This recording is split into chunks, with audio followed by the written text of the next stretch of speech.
good morning, Umbe. Good morning, Cyber. Welcome to Morning Medley number 233.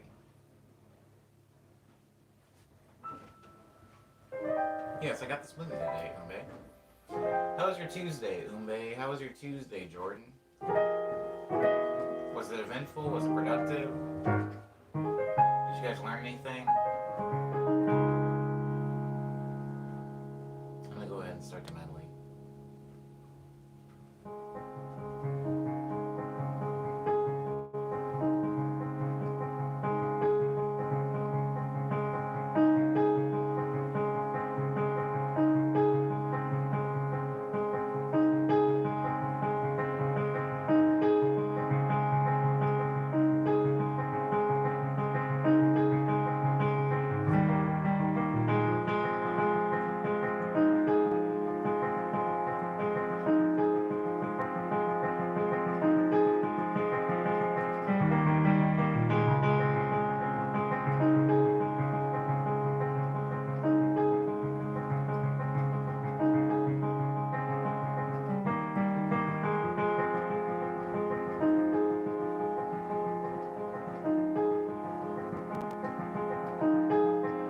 I also watched the presidential debate, Jordan, and yeah, it was a mess. Umbe just spent the night at work watching anime. What anime was it, Umbe?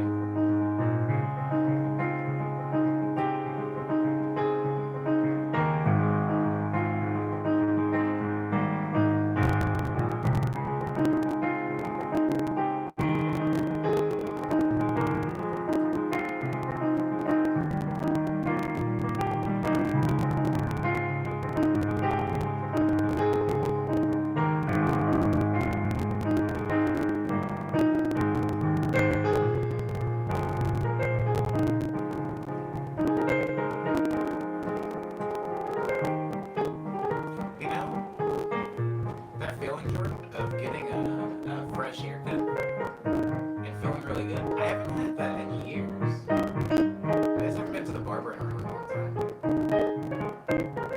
I have similar feelings, but not the same. And I've never heard of turning undone.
Jordan, I'm always slightly trimming my hair, right?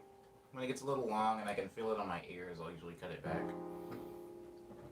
But the feeling of going to a barbershop and getting a haircut, I think, is more to me than simply cutting a few hairs. I think it's a whole experience, and one that I didn't have to do myself. Getting an edge up, getting a tape line. That's not something I'm giving myself. All I'm doing is taking a pair of scissors, Jordan, and kind of trimming the twists that get a little long. But as far as the real, true, like, barbershop experience, I haven't had that in about six, almost, about 6.5 years now.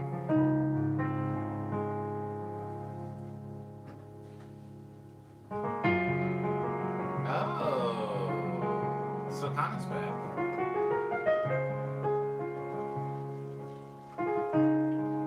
Good morning, Jesse.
Yeah, you're right, Jordan.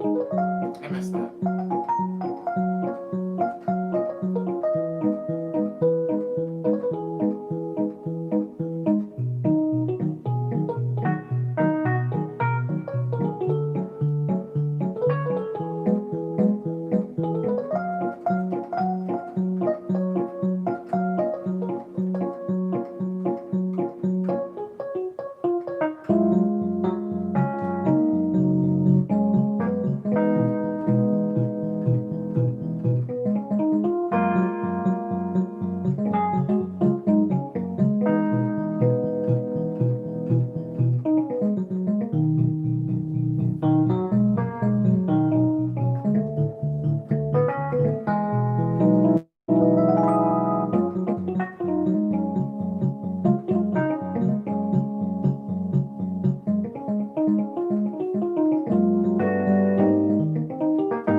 So Connor says, do you ever have gigs at piano bars?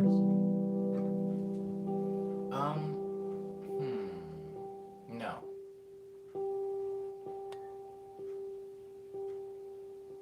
No, so Connor.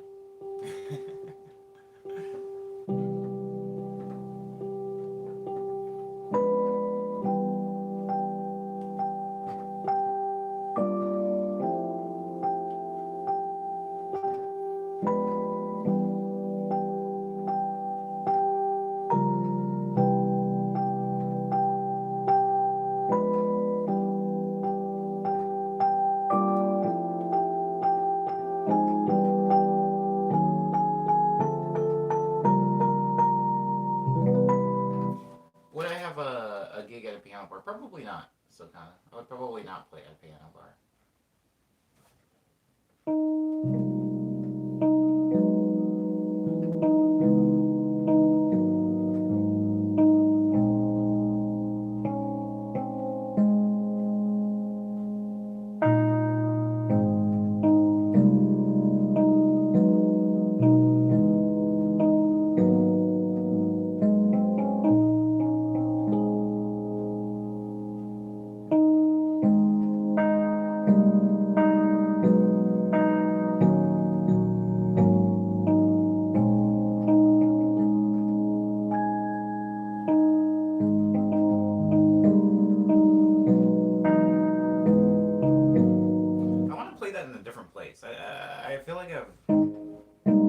across that specific chord. I'm gonna try to move it around really quick.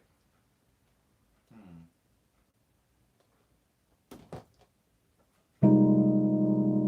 I can move it up. There you go.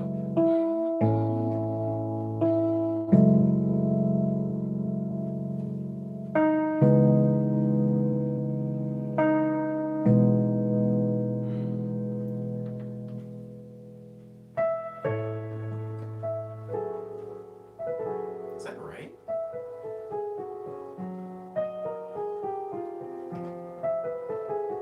It is. That's weird. Sounds wrong.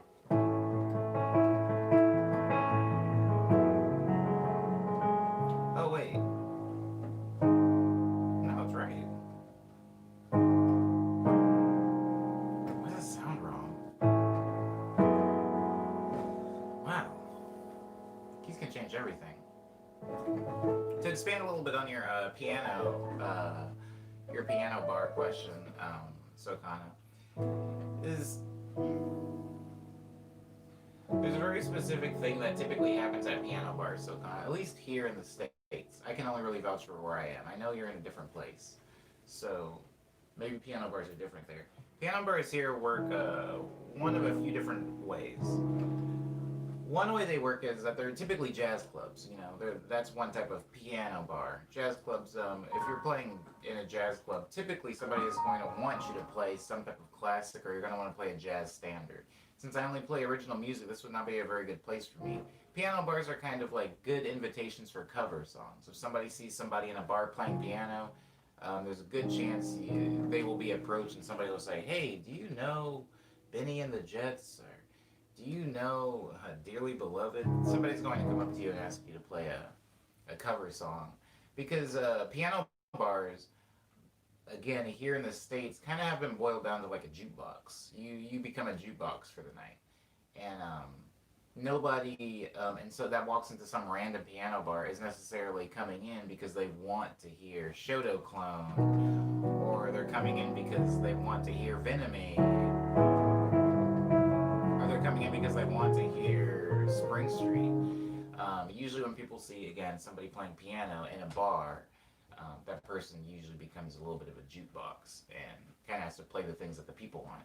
Now, so kind of the shows or the concerts that I do play are concerts. You know, they're shows. They're things where you walk up to a venue, not like a bar or a jazz club. They're things where you walk up to a theater or a nightclub or something like that, and there's like my name is on a flyer. So the people that are coming in usually have to pay a ticket to see me play at all and know exactly what they're getting into. They're like, "Oh, I've heard this man's music. I'm showing up to hear this man's music." But yeah, if somebody goes into a bar and they see a man playing piano on the side, they're going to expect covers, and if they don't get covers or any music they recognize, they tend to be a little disappointed. I've been on both sides of this. In fact, even outside of piano bars or jazz clubs, I've just played piano, at a public piano that was at a park, or a public piano that was at a train station, or a public piano that was at a coffee shop. And yeah, people want covers. People want covers, very badly. Heck, so kind of people come into this stream and want covers.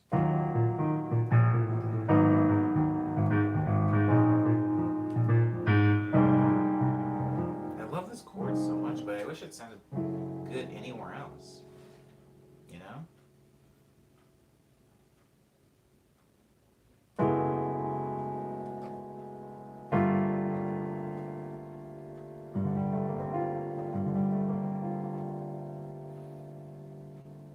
But it sounds okay there. I like the way it sounds there a lot.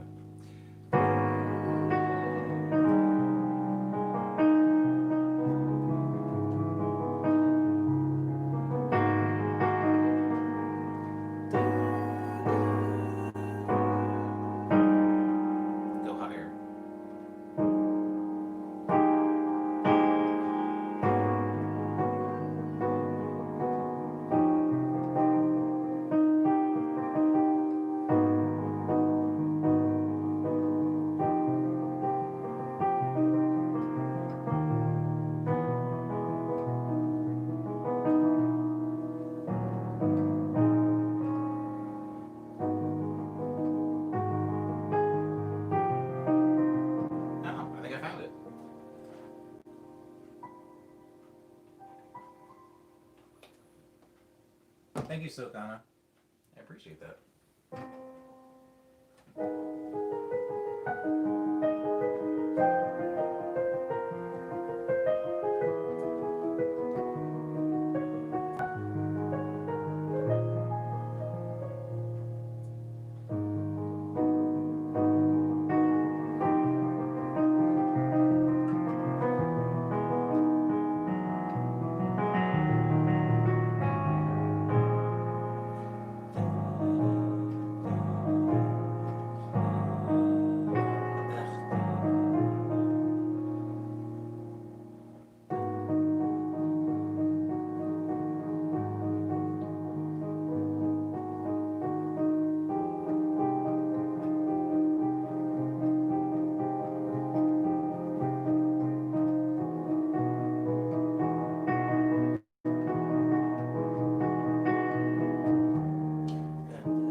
Getting closer. Getting closer to whatever it is.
Interesting.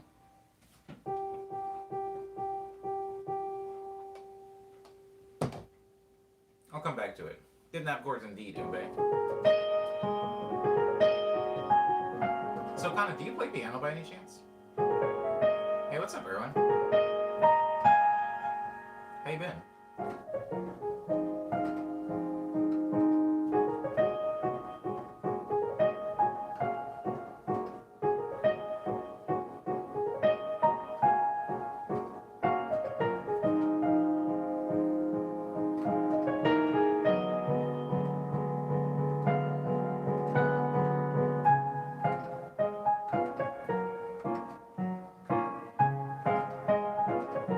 Lazy how, Erwin?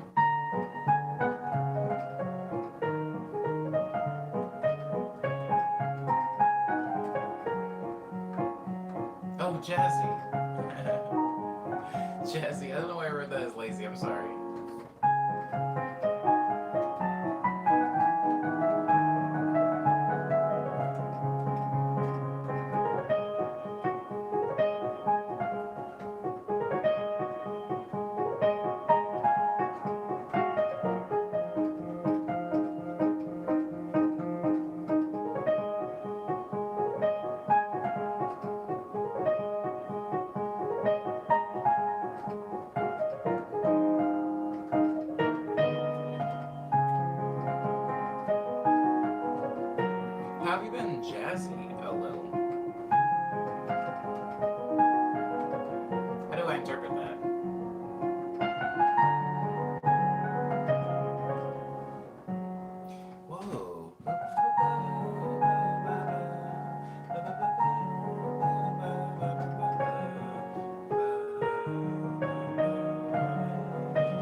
that's cool. Erwin, you're learning this one?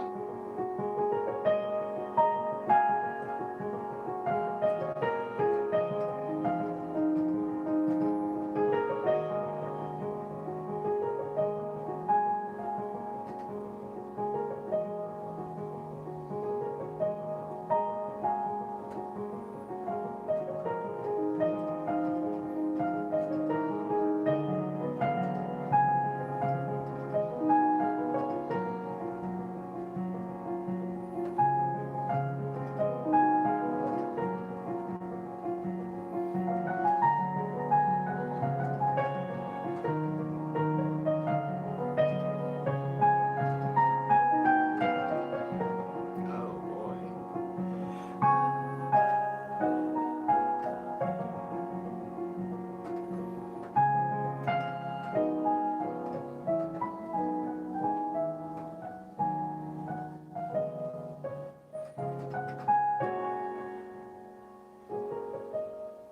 Being jazzy is a state in which you're motivated to play and listen to some jazz. Oh, interesting.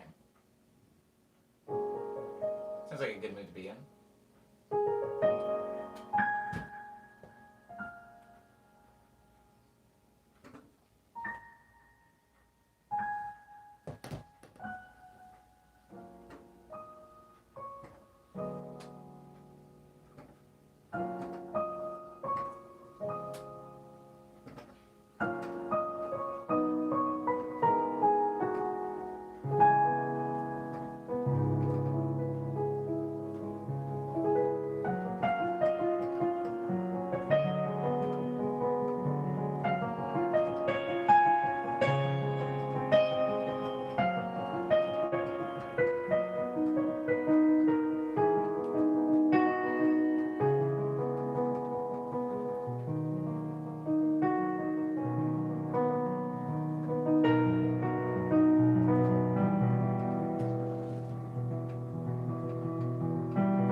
Oh, there it is.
I think well, I almost dropped you.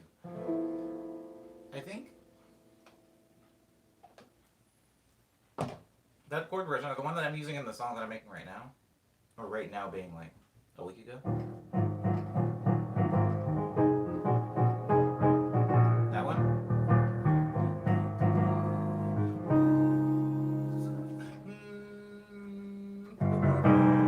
Those were the chords I ended up using because I didn't want it to be just these.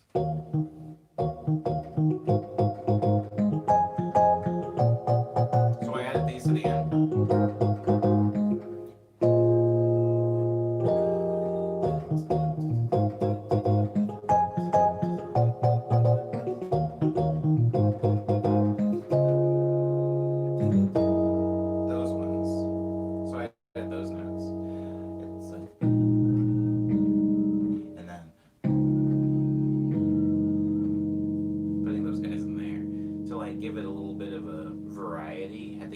measure, so it wasn't just those four chords over it.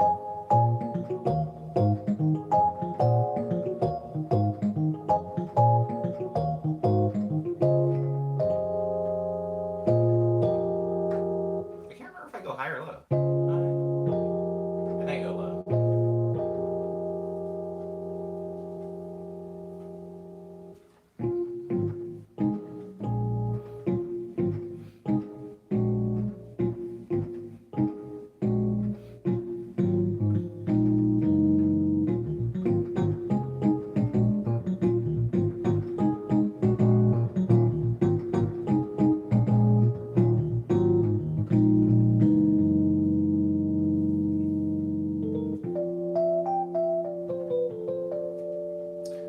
This song, I'm gonna play the 5/4 version of Love Letters really quick. Hmm. I'm gonna extend it though. I'm gonna extend it.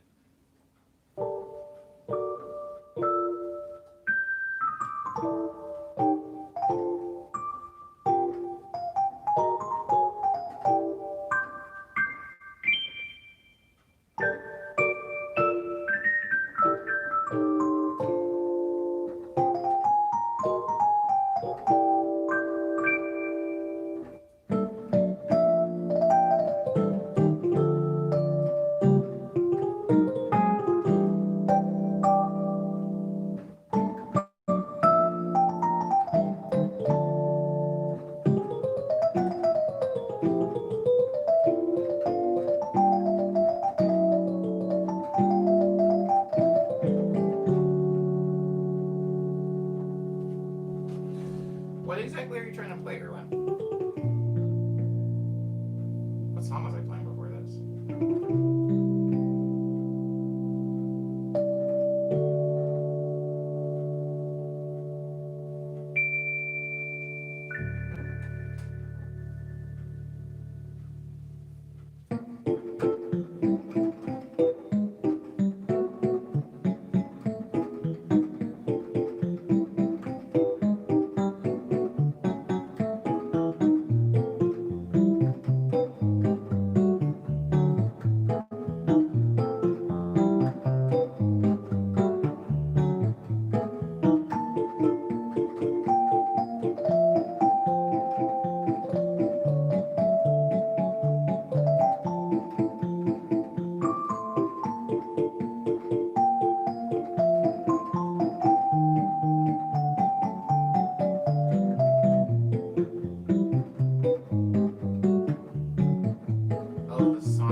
my brain, I know this is wrong. I mean, you go to music school, you know a lot better than me, but in my brain, it's only two chords.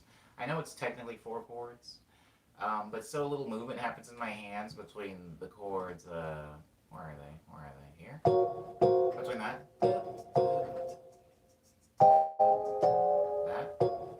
There's so little shifting happening. So I'm saying this is one chord, one chord, two chord, two chord. And I'm just moving a bass line. I'm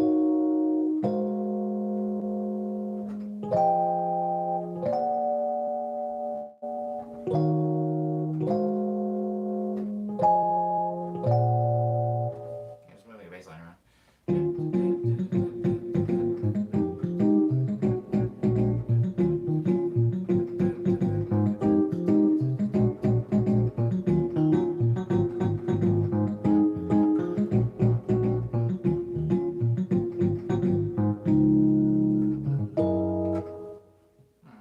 Oh, there it is. That's where it was. Sorry. Wow.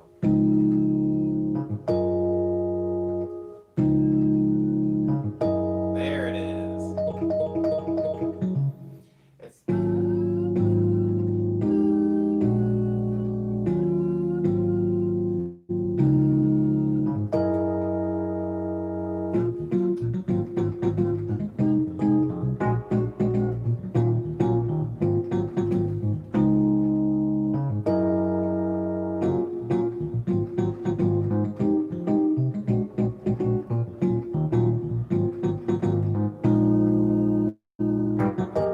Let me go up higher.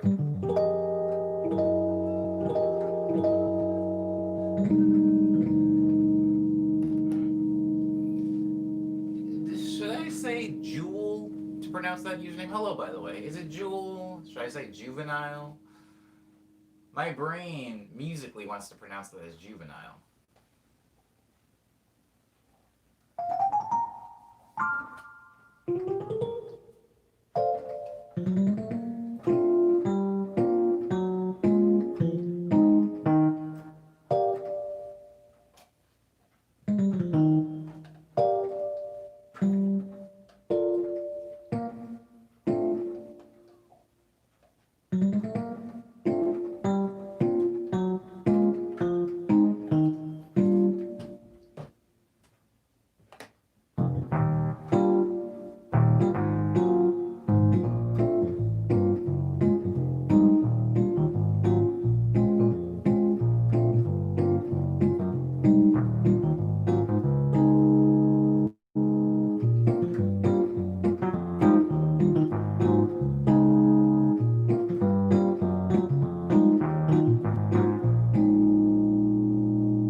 I'm trying to gradually take a. I said this in yesterday's stream too, but I'm also continuing that into this stream. I'm trying to take chord progressions that I play that I'm very comfortable with and moving them around the piano. Not necessarily so that I can play them in this new space permanently, but more so to like expand my comfort level or comfort zone as far as performance goes, or as far as when I say performance, all I mean is playing the piano. I don't mean exactly playing in front of people or like performing as how we think of it. I just mean simply the physical relationship with the keyboard. Oh, violets and daisies. Oh, hmm. Jevely. Or up. Okay, so I think a good way to start that. Usually, I'll move them very very slightly lower or very very slightly higher. A couple of examples of that are. I need to name this song so I have something to call. But this song,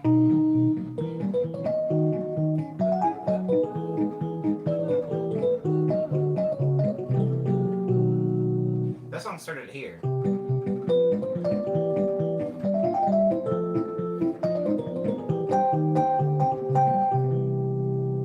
and I just shifted down one space. It was started here, and then I went down here.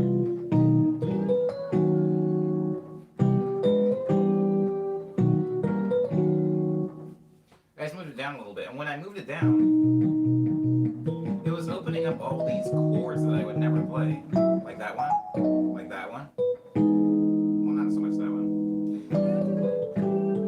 That one for sure. That one definitely. So it kind of widens my vocabulary of chords, and it also gets me used to playing in like different harmonic zones instead of just playing always on the white keys. So that's a good example of one that I have shifted down from here to here. There's another example of that, of the song that I was playing a little bit earlier in the stream, this one.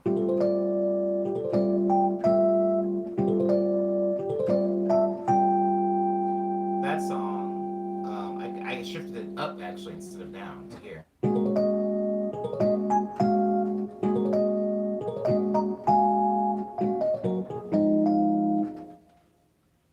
And that allowed me, one, to play on more black keys, and also to hit some chords that I had never hit before, actually, on the keyboard. This being one of the main ones, I've never hit that chord, and now it kind of lives in that song.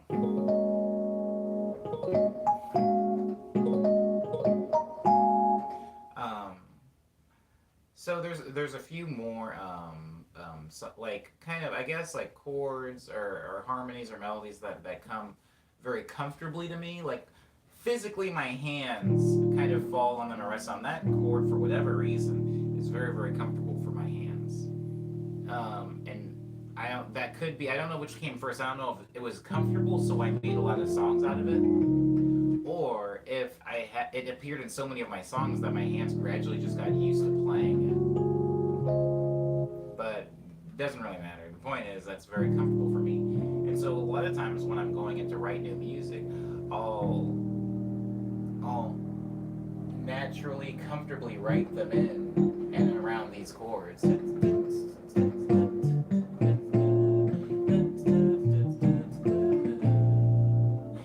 then I'll shift them. I'll shift every single chord, every note of every melody. I'll shift it either one space up or one space down.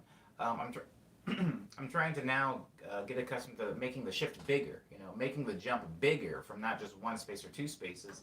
A good example of a shift that's two spaces up is in Double Let's, this song.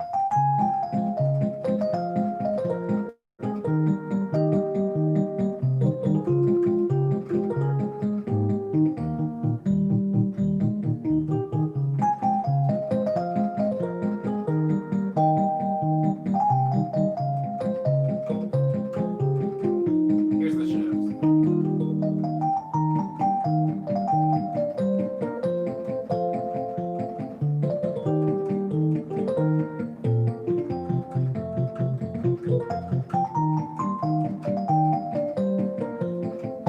So the shift is two spaces from here to here. I'm trying to get accustomed to making those jumps a little bit bigger, you know, not just from one shift downwards, you know, or not just a shift upwards.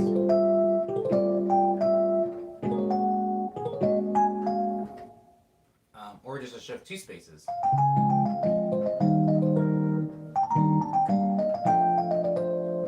Trying to make that shift even bigger. to get some more chords that I wouldn't naturally normally play. I suck at playing chords with my right hand. Seeing you playing with ease is magical in my eyes.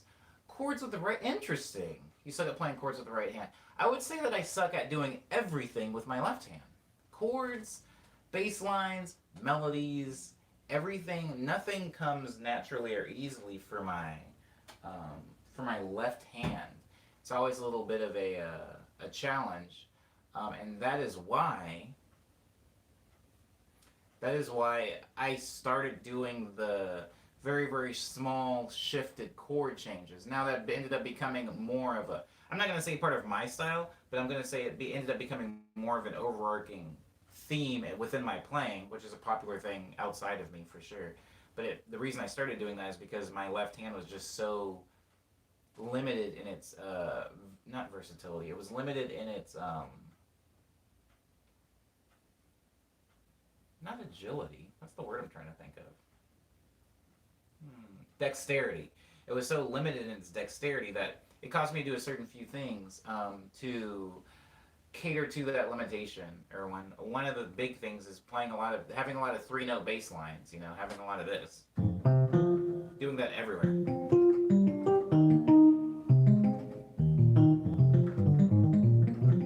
It's riddled in my songs. Key Lime has it.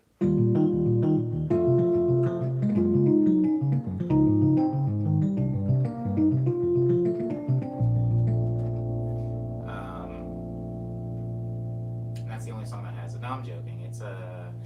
It's in the second half of Winter Heart.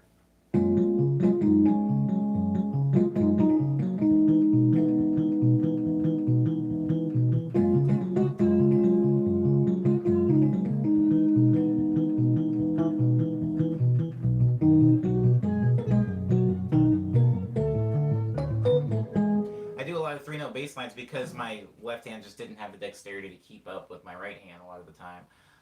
Same thing with chords. A lot of the chord changes being really small, right? If you notice, my left hand is very rarely playing chords like jumping all over the place.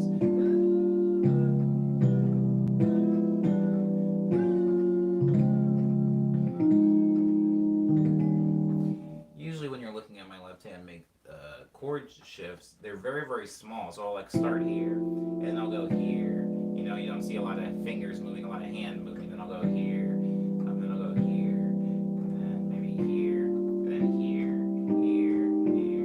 here. I'm doing very, very small movements because my left hand doesn't have that level of dexterity.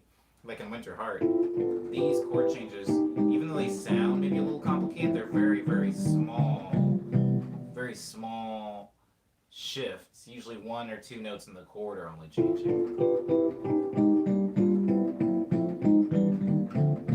Like I'm playing it really fast, which makes it sound more difficult than it actually is. But if I play it slower, you can see that there's not a lot of movement in my wrist. It's just kind of a lot of finger shifts to make the chord sound like it's changing a lot, when in fact, not a huge change.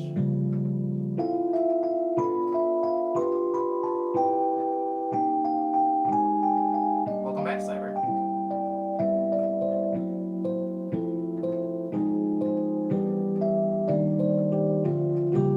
Very good for voice leading. You're absolutely right, even sub, I think. JVLE, or JVLE? Jevly, that's right, it was Jevly. Jevly says, I remember a while back you said you don't read or write music down and play from memory. Is that still the case? I always thought that was amazing and impressive. Yeah, that's still the case. I do things from, out of muscle memory a lot of the time.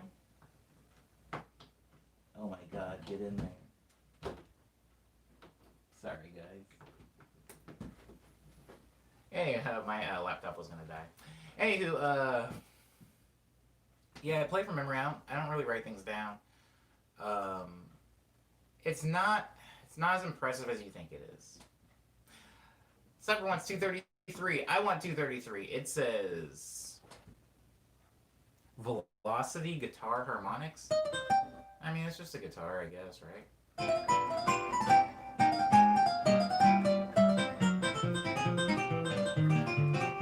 It has like an octave, I think, on each note. A really quiet one, but it's there. I believe. I believe it's there.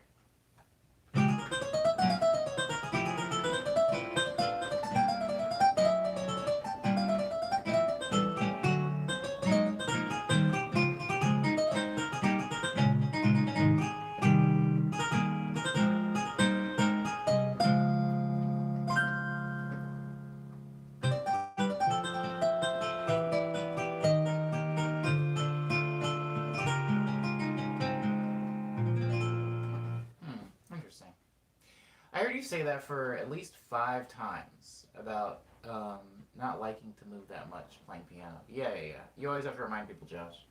A lot of my there's going to be a few things that I repeat quite a bit in the stream, but I think a lot of my piano playing and the style, not just of me, for a lot of people, but since we're talking about me right now, for me is informed by my own limitations. A lot of my sound, if you listen to my music on Night Stream, was informed by, it was like half informed by my inspirations and half informed by my limitations. Don't think of limitations as blocks. Think of them almost as like structure, or a guideline sometimes, Because, for example, I can be inspired by, let's say I was inspired by Thelonious Monk. I'm not. I do like Thelonious Monk a lot, but I don't think that I'm necessarily musically inspired by Thelonious. But let's say I was. Obviously, I'm not as good a pianist as Thelonious Monk is. So Thelonious would be able to do some wild things that I could not do and inspire me. Now, my own limitations, being my skill level, would be stopping me from sounding exactly like Thelonious. But the mixture of those two things, my limitations and my inspiration from him, create a completely new sound. A new sound that's not an L and it's not necessarily a win either. It's just kind of its own unique thing. You're very, very rarely going to be able to sound exactly like something else. Especially if the thing that's inspiring you isn't sound. A lot of times I've been inspired to make music based off of a movie that I saw, or a picture that I was looking at, or a city that I was walking around in. And I think that a lot of times limitations have been, I don't know about the majority, I don't know exactly where the percentages lie, so I'm just going to say half and half. Limitations have been half of what has created my sound. Especially early in Night Stream. If you listen to Night Stream, not the song Night Stream, but the EP, the album, whatever you want to call it. If you listen to Night Stream, it has a lot of attempted orchestration at strings in them. I say attempted because I had sound fonts. For those of you that aren't familiar with sound fonts, it's basically, think of like a sound library from a video game. So like I had Donkey Kong Country sound fonts, so all the strings from Donkey Kong Country, I was using them to make my songs. And so, do the strings from Donkey Kong Country sound like real violins? No, not necessarily. Can they do all the things a violin can do? No. My brain could, but there was a limitation there, right? So if I wanted if I wanted like the string orchestra to do kind of like gradual, what's like a low attack, if that means anything to anybody, like strings that kind of slowly come in, like you can do that if you have an orchestra. You can have the strings that kind of like start off quiet, get a little bit louder, and then like have a long decay on them so they fade out.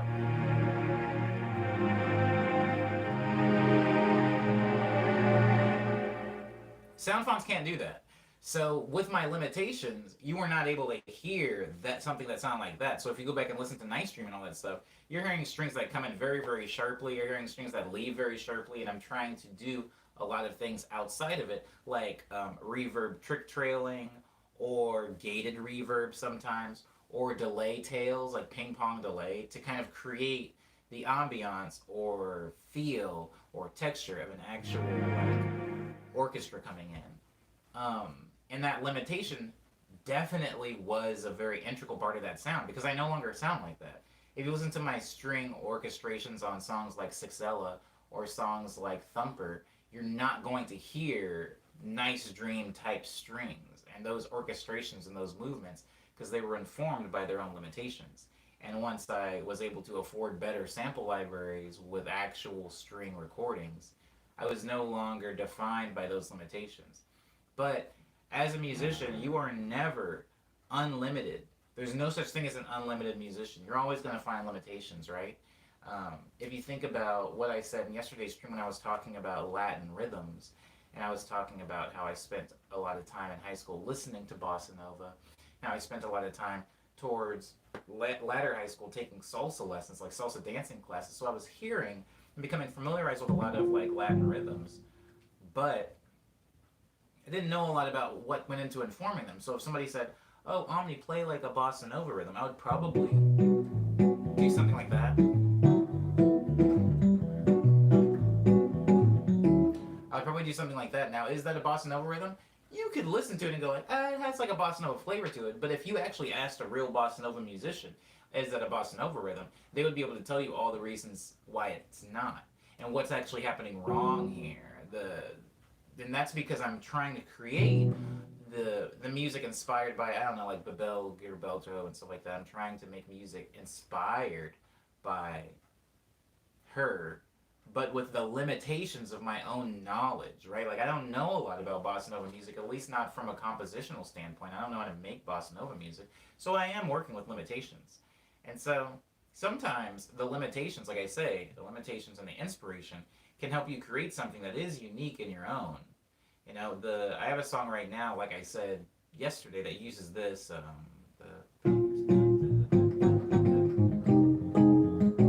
uses that rhythm.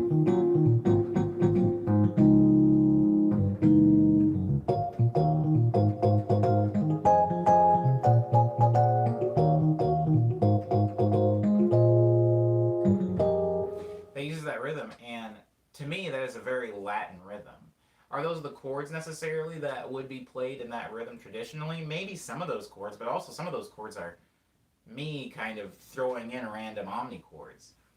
And so it loses some of its authenticity because of my limitations of how the genre is naturally made. But also, that helps create like a new sound, a newer sound. The best example I can think of that is like those, you know, those who was that woman? There was a woman. I'm sad that I can't remember her name, but she took a lot of like classical pieces and she recreated them on a Moog, just a very popular analog synthesizer. She recreated them on a Moog, and it was really fun to listen to because Moogs, as we all know, have voice polyphony, right? Like, if you don't know what voice polyphony is, it just means you can hit two notes at the same time, maybe three notes or four notes or five notes or 12 notes.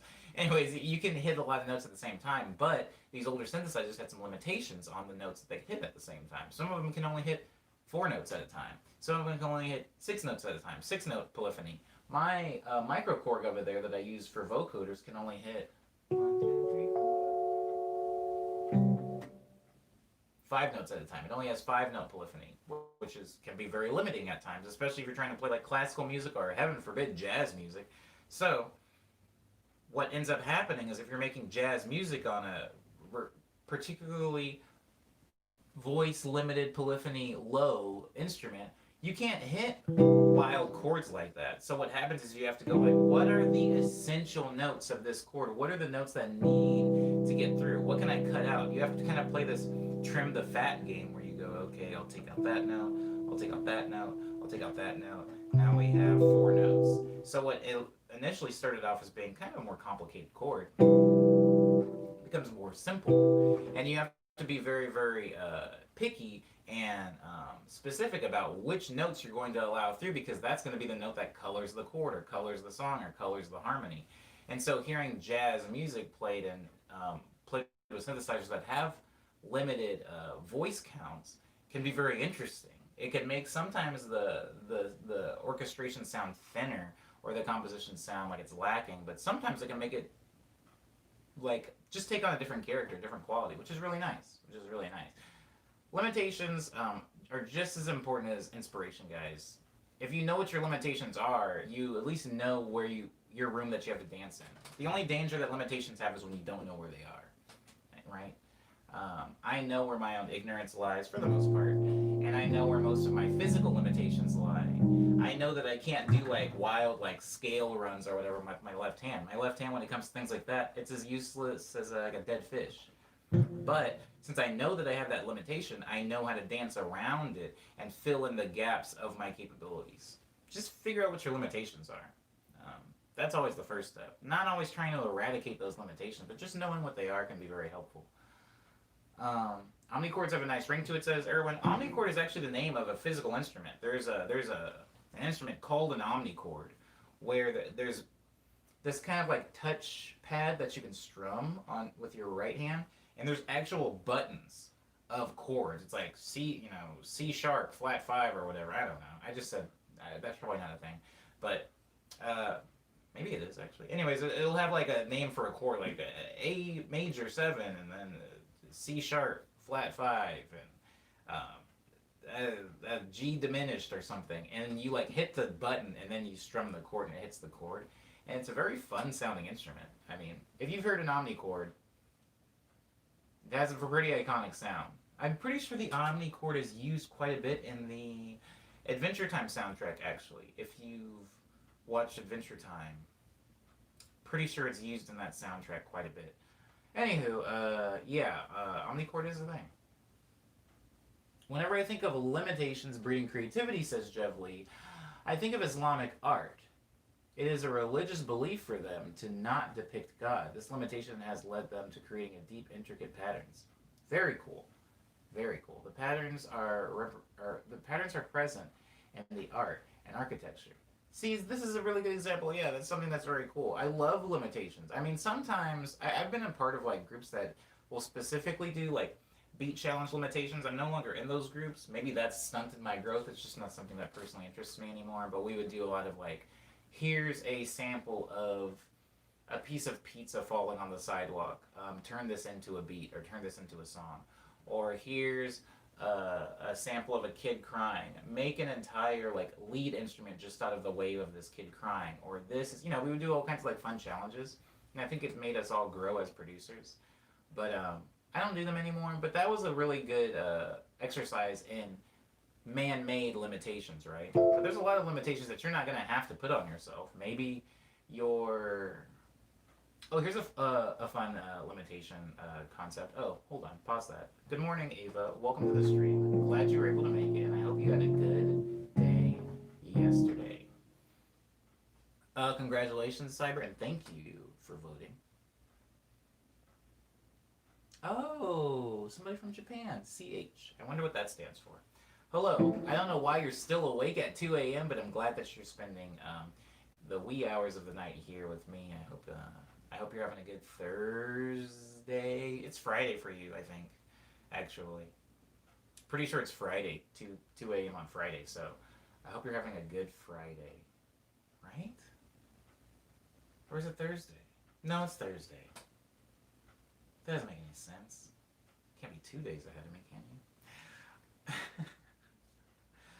Okay. What was I saying? Limitations. Oh, a really good concept of limitation, right? Limitations can inform your sound, right? But not just your sound. Limitations can also have a huge influence on your workflow. Ava's very familiar with Oh. I don't know why that note sounded so wild and loud. Anyways, because I hit the octave. Okay, Cyber, Ava, and company, especially Erwin as well, are very familiar with workflow. Workflow is not necessarily what you make, but it's how you choose to go about making it. Workflow can influence your sound. Workflow can influence your mood. For me, in particular, for the Friday stream, those of you that have been in it have seen how I have my keyboard set up, and they're set up in a way that it causes me to move as little as possible. I can reach over, I can hit some chords, I can reach over here and make a drum beat. I have my mouse and my keyboard in front of me. It's very, very conducive to making a song because I do kind of bounce around a lot with ideas. Now, my desk didn't always look like that. The way my workflow used to work, guys, and this is going to sound really tedious, and believe me, it was, I used to have to take out my keyboards every time I wanted to use one. They weren't just permanently out like that because I didn't have room and space for them. So that meant when I was making a song and I thought, well, this could use piano, I would have to go under my bed, pull out my keyboard case, open the keyboard case, take the keyboard out, plug it in, hook up the sustain pedal to it, plug it into my interface, check levels, turn it on, and then start recording. This is a lot of added time to the creation, production, and songwriting process, and sometimes, some things will get lost in that 5 or so minutes that it would take me to set everything up. And that's just one keyboard. You all know that I have several keyboards. So now if I wanted to record vocoder, I would have to put that keyboard, or sometimes if I was in a particularly dire strait or in a hurry, instead of putting the keyboard away, I would like move it to the side, creating a huge mess, and like I'd have to be stepping over wires and cables. And so having that set up the way it is now that you guys have seen in the Friday streams, it did take several weeks to get it set up like this, to get everything spaced optimally, to get like the black towels over everything so that things weren't getting really dusty, to set levels in my interface so I didn't have to constantly like mess with it, to get everything set up in my Fruity Loops library settings so that I wasn't constantly unplugging and plugging in cables. That took a while. But all of that work up front has made it so that now my workflow is pretty instantaneous. For you guys that have been in the streams, you've seen, if I have an idea, I can usually get it out in 20 seconds or so just by rolling my computer seat over, my computer chair over, and hammering it out. Now, before I had the ability to do that, my project files looked quite a bit different, because recording instruments in, going to a keyboard and actually playing a part was so much extra work that I typically would just MIDI out the notes. Like I would like click them out with a mouse, or I would plug in a MIDI controller. I wouldn't record a lot of live audio in because it was just so much extra work. And now that that's not the case, you're seeing me record a lot more audio in. It's making my songs arguably more dynamic and also bigger. They're like taking up more space because now there's just a bunch of waves, instead of a lot of MIDI information. Ava says I got my new desk so I wouldn't have to put away and reset up my Cintiq. Oh, the little tablet all the time. Yeah, see, this is huge. These are huge things. Setting stuff up takes a really long time, but workflow, if you want to save workflow, it's very important.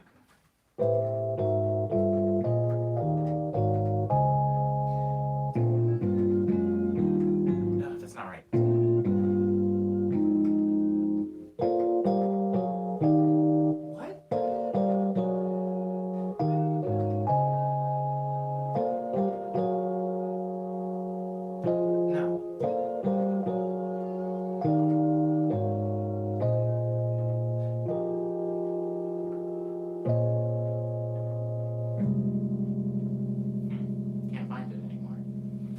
But yeah, I think a lot of people, I know a lot of people, usually will just credit the artist and the artist's intent and the artist's skill level for the sounds that they are hearing. And it's just not true most of the time. Limitations are a huge part of this. Workflow is a huge part of this. Environment is a huge part of this. And a lot of people are constantly trying to fight their limitations, which you should, to a degree, fighting your limitations, but part of fighting your limitations is knowing what they are and that they exist at all. And knowing what they are and knowing that they exist has a huge impact on what you're able to do with the skills you do have. That sounds very convoluted, but a good analogy for that is that speakers are not all the same, right, guys? We all know that speakers are not the same. And even if you're not making a conscious effort to physically adapt to a speaker, you are. It's subconscious. It's completely automatic, guys. It's not something that you have to think about. If you don't think it's something you do, you're wrong. It's something you do. You adapt to speakers. If your stereo system in your car is very bass heavy and your headphones are not, you personally know that this song is not bass heavy and this song has no bass in it. You know that it has something to do with the delivery service, the delivery method of the song, whether it's, AirPods or it's a car or you're in a club. If you're in a club and you're hearing a song and it's just like super bassy, you're not like, oh, this song is really bassy. You're like, oh, I've heard this song before on an actual stereo and it didn't sound like this. This is something that's happening in this club right now. These speakers are making it sound bigger. These big monitors at Coachella are making it sound bigger. The speakers in this new car are making it sound bigger, maybe more bassy, maybe more punchy. You just know that. You gradually and very automatically adapt to different speakers. Now, That's all fine and good if you're a consumer of music, because who cares? But if you're a creator of music, it can become very, very difficult. I've had a few visual artists of mine talk about how, Twitter compresses a specific image or kills colors, or how the algorithm on Instagram that compresses images is ruining their art because it's making things look maybe more dead, maybe more faded. Maybe it's taking the vibrance out of their images. When people used to say that to me, I was like, that's weird. Doesn't seem to make a difference to me. And then I thought about sound compression and how when you take something from a WAV to an MP3, it gets worse in quality, and how a lot of producers hate it. Me being one that's gotten more relaxed about it in recent years, but I used to be very upset when I would spend weeks, months making a song in Fruity Loops, and then I would export it to MP3, and it would sound like hot garbage. And I realized that most people can't really hear that big of a difference because they never heard the original, so it's not that big of a deal. But for me, sometimes it's a little upsetting. So that being said, those speakers are a type of limitation. So if I'm making music in my room and I'm making music in the Friday stream with my headphones on, I know that those headphones don't have as much bass as my speakers do.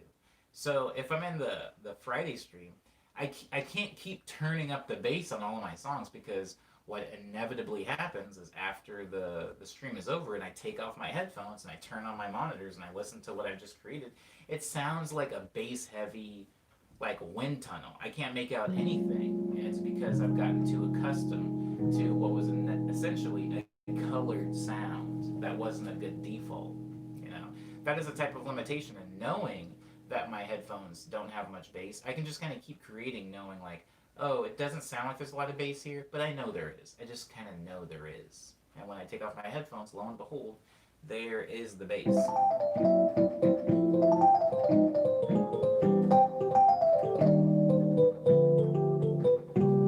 Something that maybe only performers in this stream will understand is the idea of monitors. Monitors are speakers on the stage that face you, the performer, that shows you what you sound like to them. And the reason that these exist is because when you're up on stage and there's sound bouncing off of walls, it's a nightmare up there, guys. I don't know how many of you have had to perform on stage, especially in a particularly bigger venue, but this really awful thing happens, especially in a room that hasn't been treated amazingly.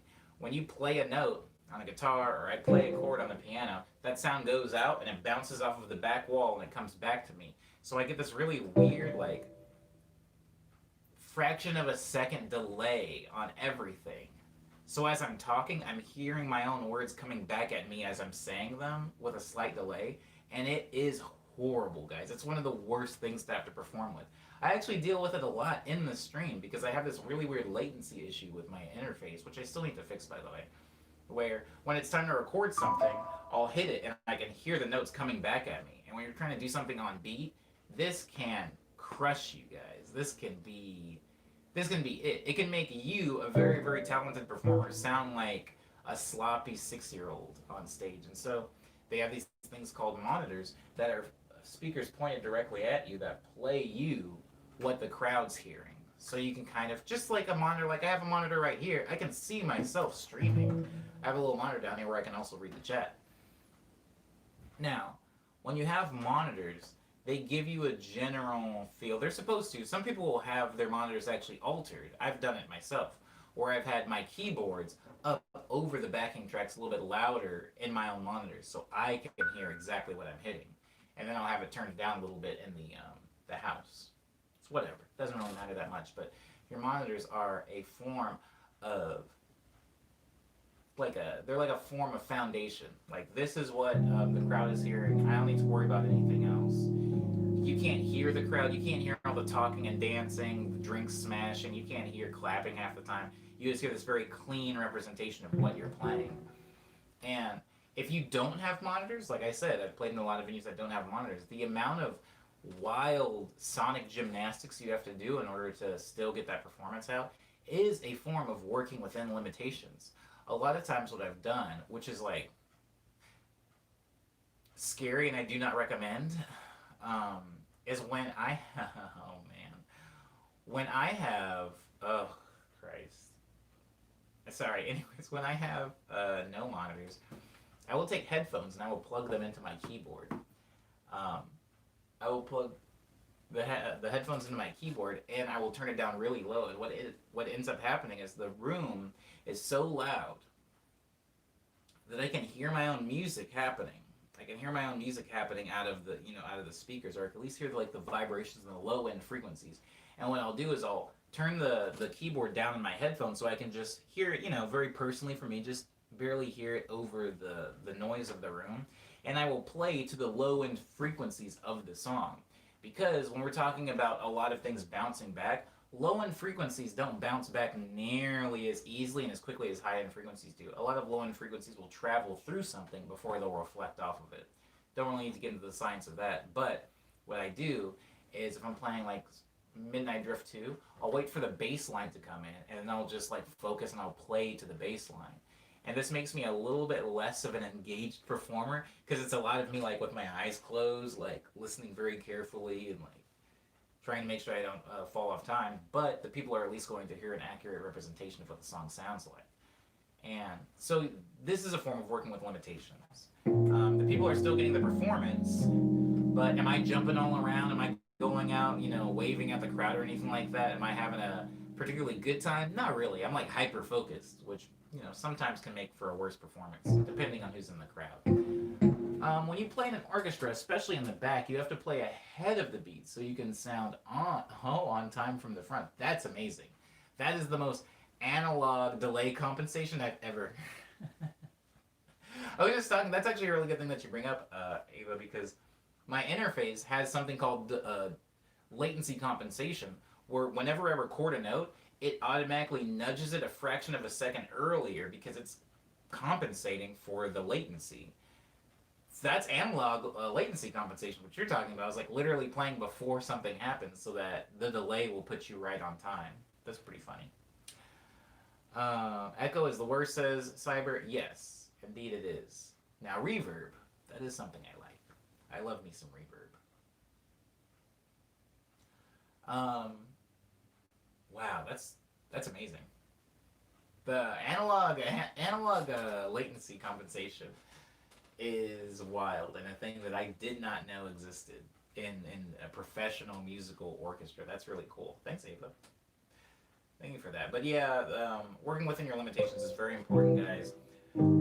Remember to just know what they are. If you know you have one hand, that doesn't mean you cannot play piano.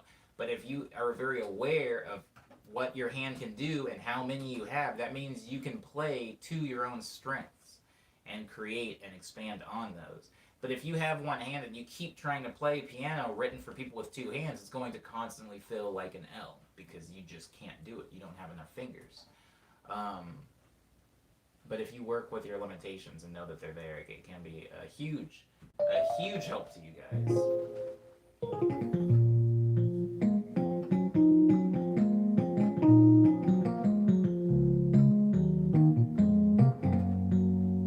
Oh, remember that one song I don't play anymore? Remember the like do do do do? That one?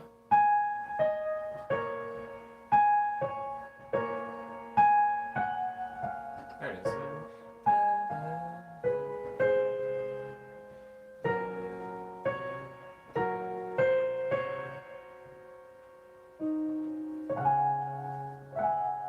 I think it was there.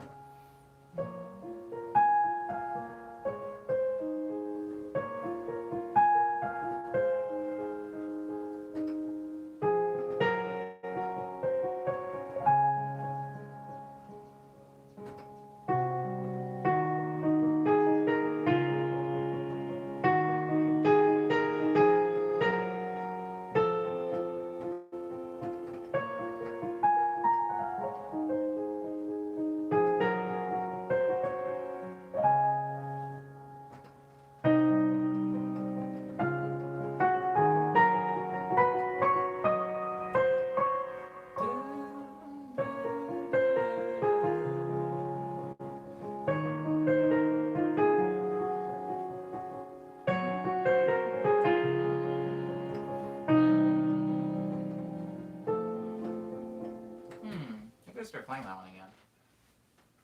Not to nerd out, but the science of how the number of fingers we have affects the way that we play, right? Music is so interesting. I like most instruments don't use your thumbs, therefore 8 notes. Yes.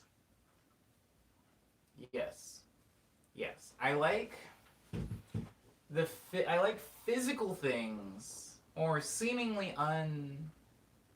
uh seemingly unrelated things affecting music. I can't remember who brought it up, but yeah, last week we were talking about Japanese music and how J rock essentially sounds different from American rock.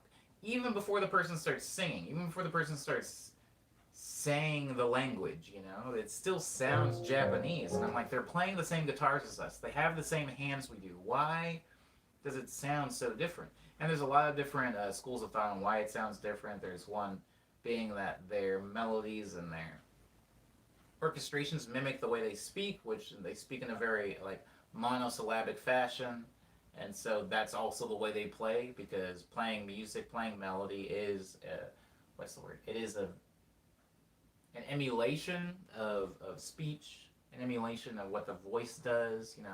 Voices being our first instrument that we're born with. So playing other instruments, naturally we would try to emulate the one instrument that we have in our bodies, which is our voice.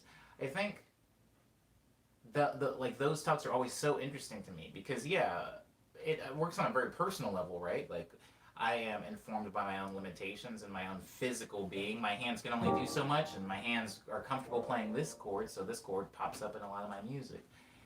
But I think on a larger, more macro scale, right? Like human beings as a species have a lot of physical limitations and physical habits that inform the way they play music, or cultural habits and things like that. Maybe the type of food that you eat, or maybe the colors and things that you see around you. Maybe the type of birds that are in the area that you grew up are going to affect the way you hear and see. And when the way you hear and see is affected, the way that you create is going to be immeasurably, influenced by that, right? Right? Sure, why not? Hold on.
and sea shanties. Look it up. I don't know how to describe it, but the buttons activate small wheels that essentially act as a bow that play the note as long as you hold the keys. Huh. Pirate instrument. Okay, okay. I'm sure I've seen one and heard one, but yeah, I don't know that I knew it was called that.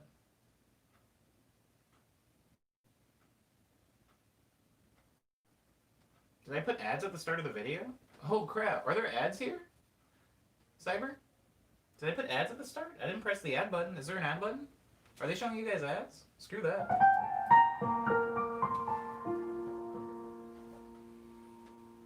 Hmm.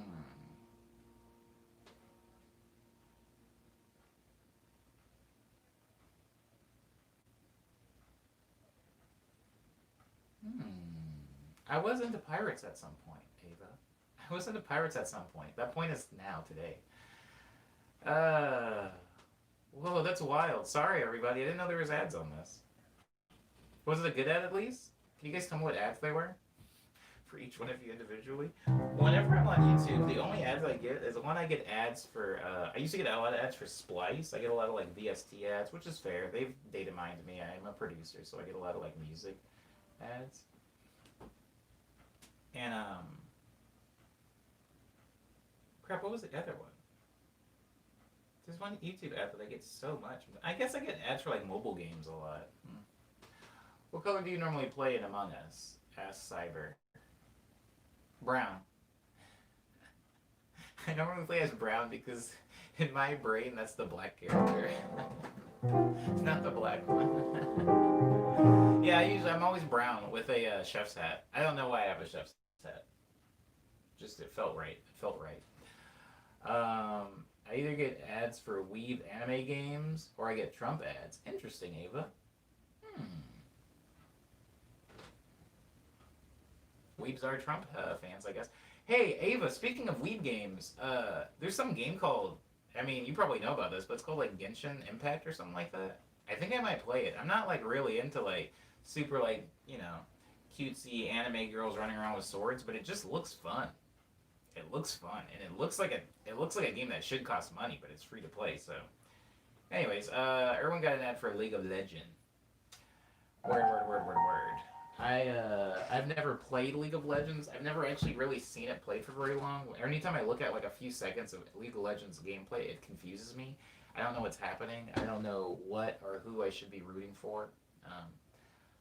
So yeah, unfortunately, I don't know that I've played any Riot games. So.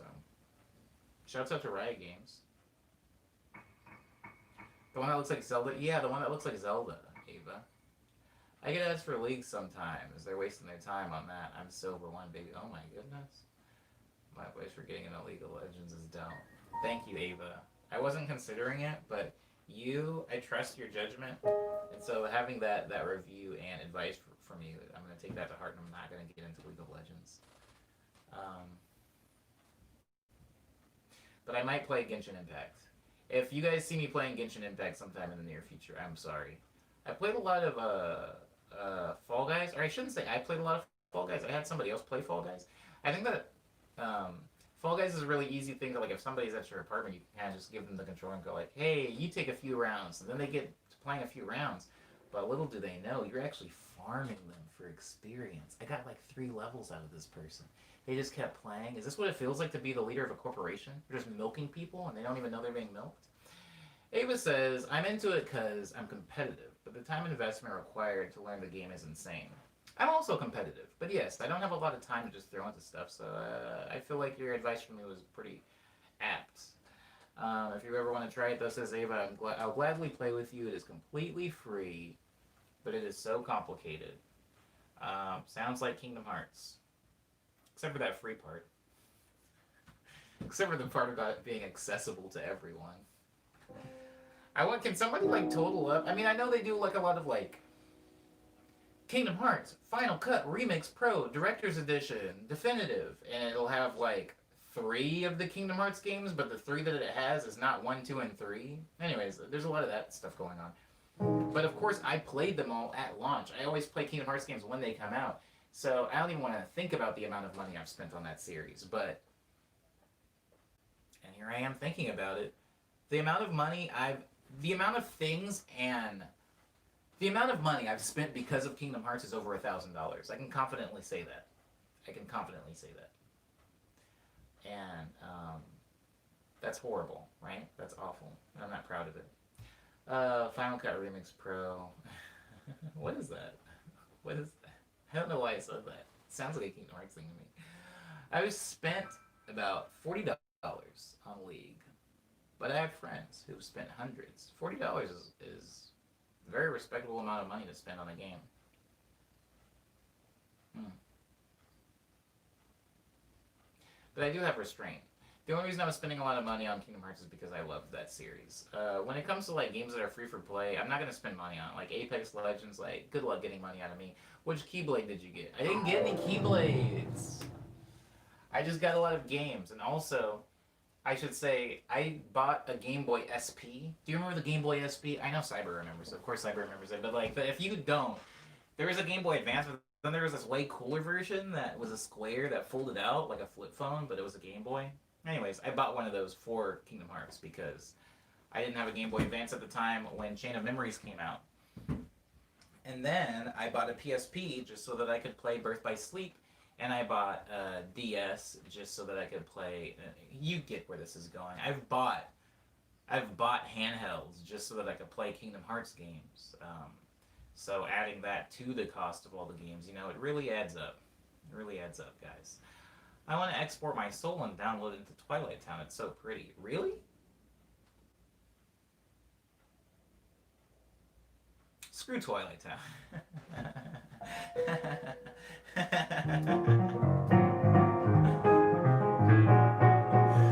bought a GameCube just to play Zelda. That's fair. You're weak for Twilight Town aesthetics. I don't blame you, Ava. I don't like Twilight Town, but I think if you like Twilight Town, you love Twilight Town because Twilight Town is one thing very, very well. I just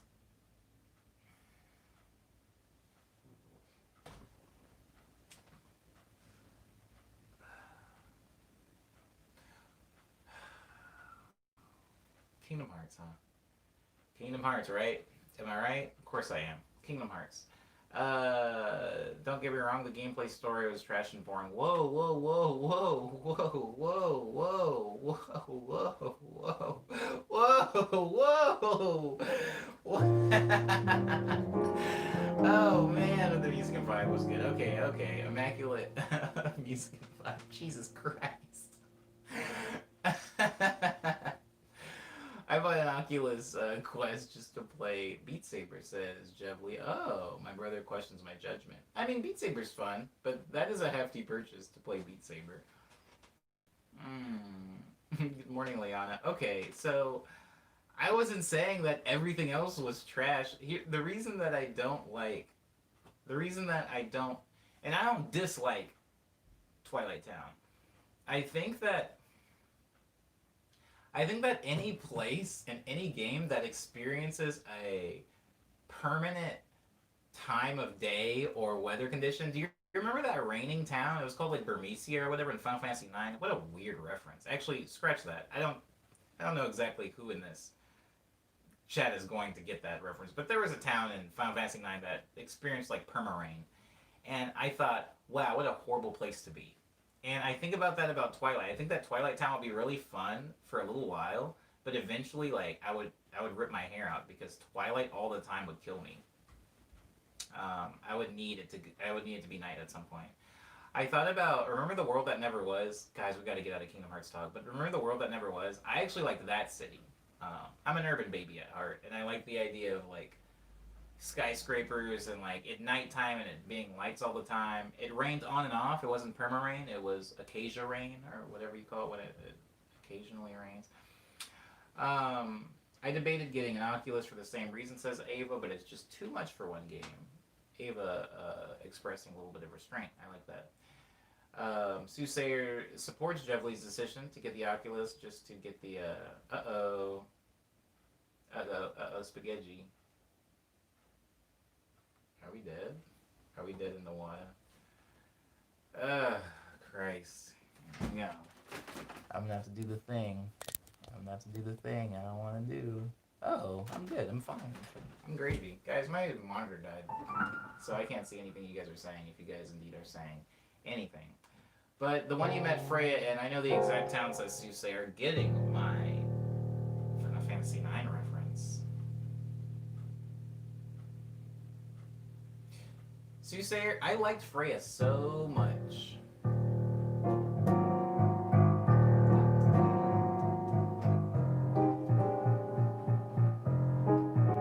Somebody stop me from playing this chord progression every 2 seconds. Ugh, organ, that'll stop it for sure.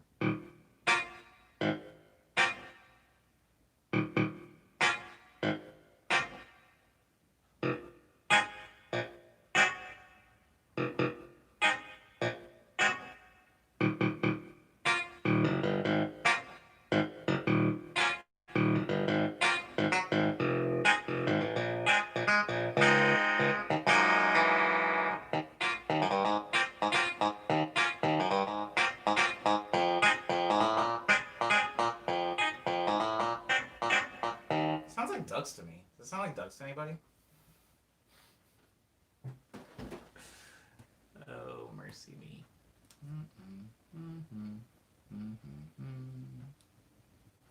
Oh, yeah, we're dead. We're dead in the water, guys. We're dead. I know you guys can still see what's going on, but I've lost. Whoa. You know, I gotta talk to Spectrum. This is getting ridiculous. Then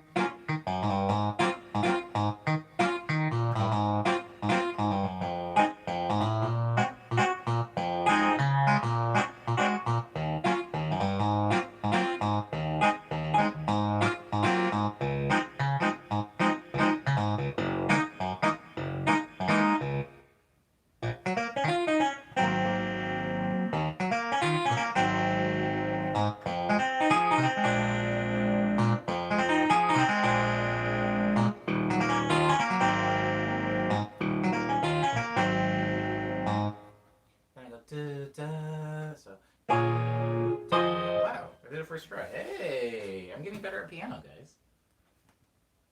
Slowly but surely. I'm getting better at like hearing something and going right to it. That's what I meant. Not better at piano. I'll never get better at piano, but I think I can go.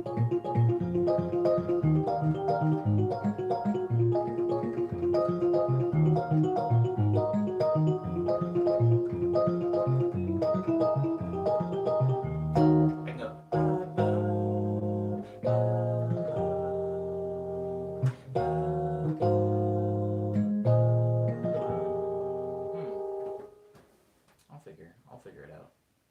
Dots, dots, dots, dots, dots, dots, dots.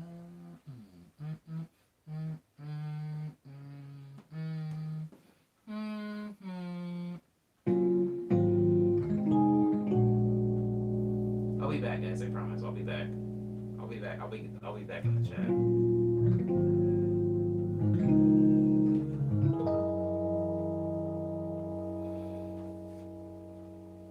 I got all of these chords just from moving things around, guys.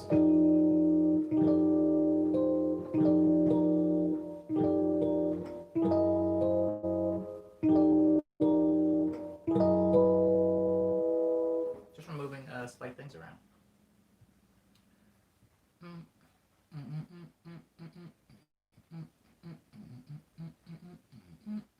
Oh, whoa! I'm back, baby. What I miss? What I miss? I missed that Ava's a bad person. What song is that? Says Crow. It's a remix that I'm working on, Crow. Oh no, is Ava just roasting me? I mean, yeah. You know what's really weird about this window? Curtain. It's like I don't know. It's like $9 from Target, but this used to be all white. And you would think that the part of it that was getting sun would look orange and sun-baked, but the part of it that the sun doesn't touch gets orange and sun-baked, and the part that the sun touches gets all white and weird. I don't know.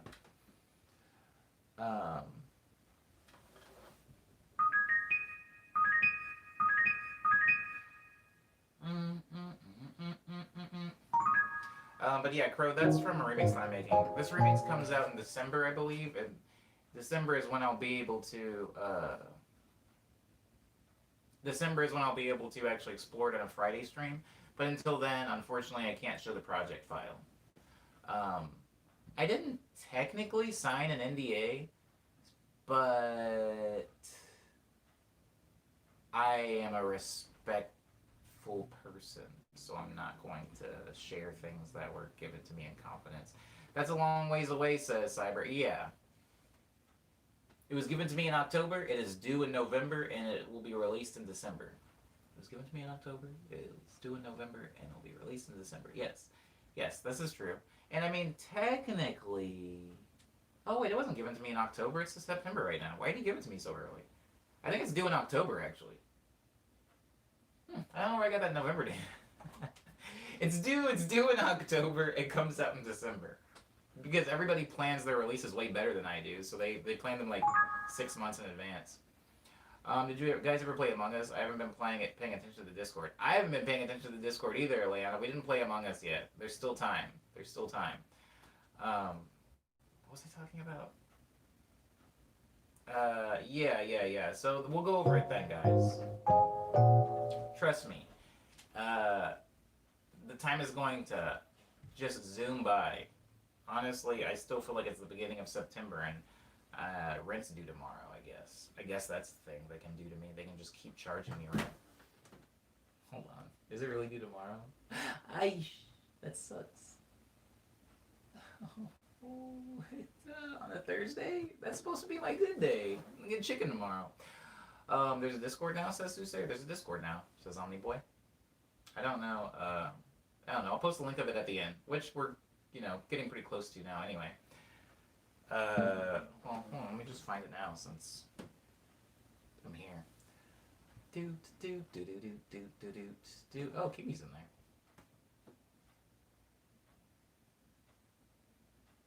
Wow, I really don't pay attention to anything. I love you guys. What can I say? I don't pay attention to anything. It's a problem I have. I think that, those people, I'm people, but those people that are like, if I haven't had breakfast, my whole day is thrown off. Or there's the people that are like, if I don't at least get in 30 minutes of meditation every morning, the day's in the dumps.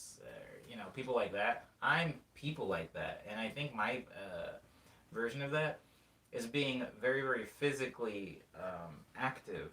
Like going to and being around people. I realized something very, very recently. And when I say recently, I don't mean like a week ago. I mean like 2 years ago. I just mean recently in my life. I discovered that most of the things that I'm able to do in life is a direct transfer from the energy I'm receiving from people. I'm not going to get too much into spirituality and energy because I'm not really that type of person, but I will say that if I spend a week walking the streets, I'm able to do so much more than if I spend a week in my home or if I spend a week not interacting with people. And when I say interacting with people, I don't necessarily mean one of my friends coming over and talking to me. I don't mean visiting family. What I mean is being around and in contact with at least 100 people a day. And that doesn't even necessarily mean talking to them, waving at them, making eye contact. That just means like walking by them, maybe looking at what they're wearing, saying something, hearing them, smelling them. I know, ew, gross. But yeah, like smelling them, experiencing people is huge for me. And I haven't been able to experience people that much lately. And it's affected everything. I don't make music as efficiently. I don't reach out to people as often because that energy that I would normally be giving them, I'm not really getting from other places. Remember in Dragon Ball Z when Goku... How many times am I going to reference Spirit Bomb? Remember that scene in Dragon Ball Z where Goku lifts his hands above his head and he says, "Lend me your energy," and everybody on Earth has to lend him his energy, and then he shoots a giant bomb at the bad guy and blows him up?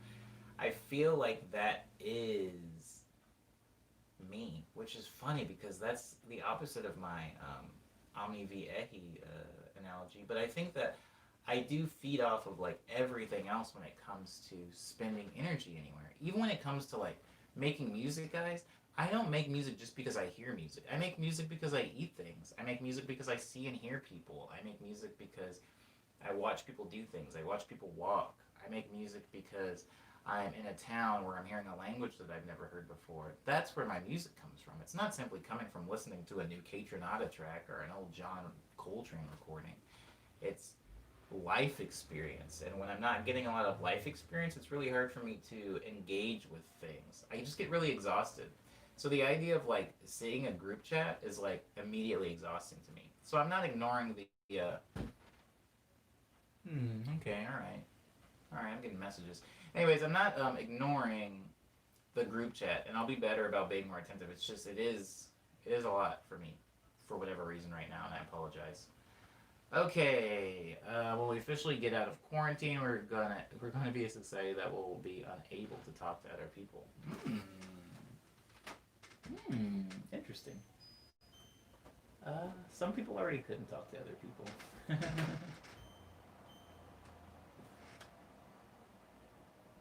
I think we're all getting drained from this world. Yeah, the world is a vampire. I agree with this, Cyber. It's going to be hard coming back out into it, but all I can think about is how my routine, guys, my routine. Let's talk routines here. First of all, I used to not do the 9 a.m. stream, right? For those of you that have been around for a pretty long time, you'll remember that the stream used to be at 6 p.m. Easy Dora will remember that. Cyber will probably remember that. Who knows? Maybe even Ava. But the stream used to happen at 6 p.m. to 7 p.m. every day. Um,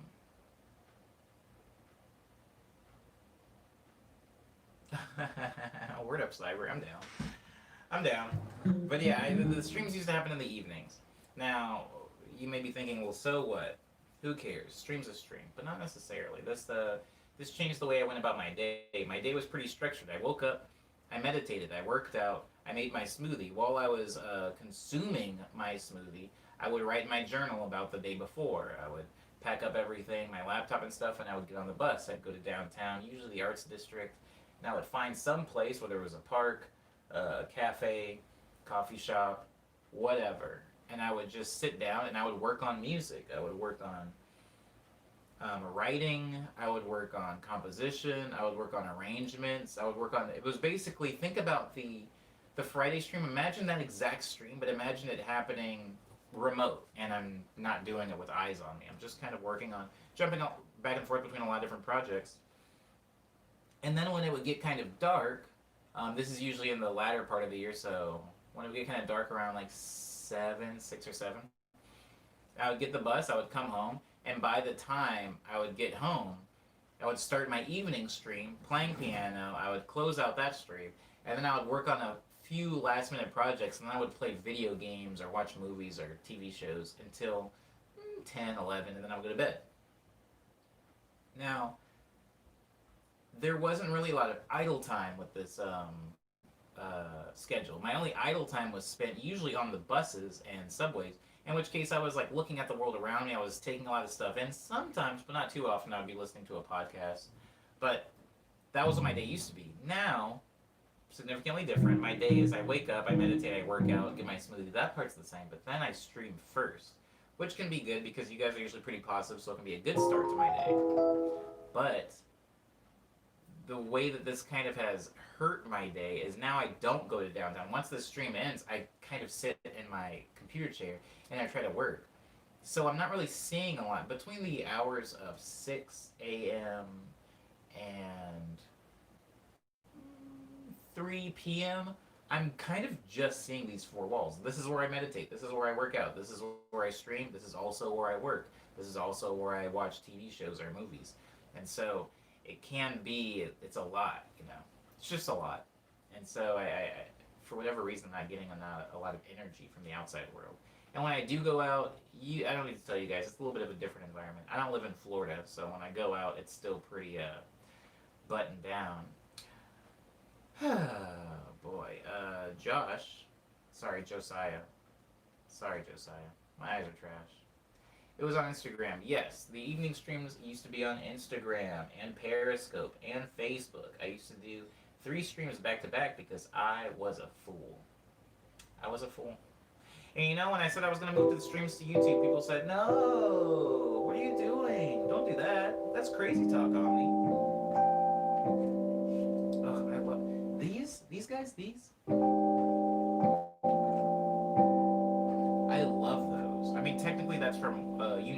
right?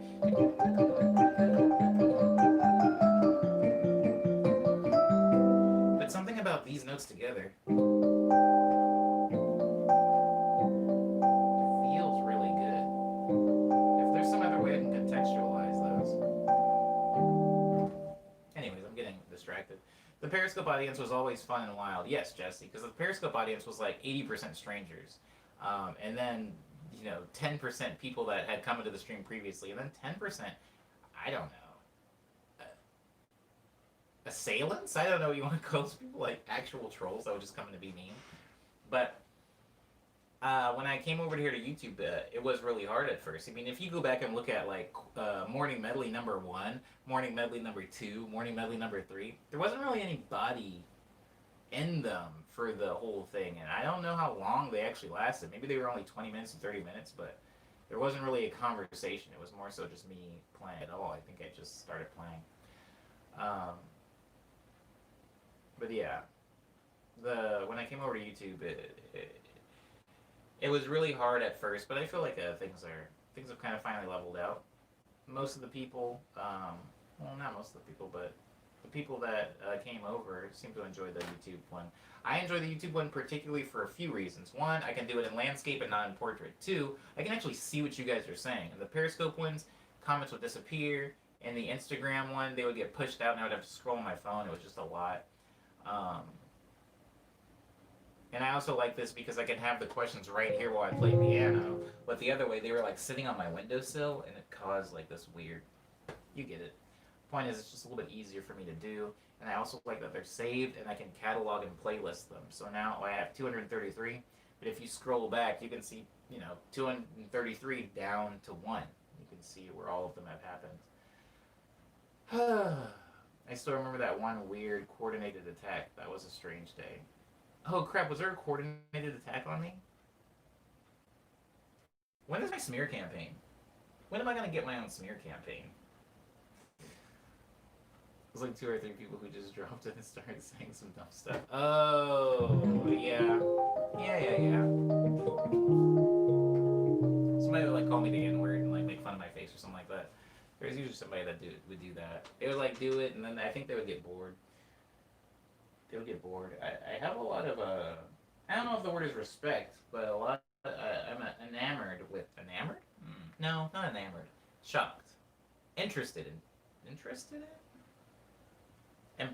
Impressed with some people that don't fatigue easily. Because usually, like, if somebody comes in, they're just trying to troll or bully, they'll get, like, bored after, a few minutes if nobody's engaging with them. Some people will stick at it for a while. And I'm like, wow, if this was a job, you could make decent money. Wow.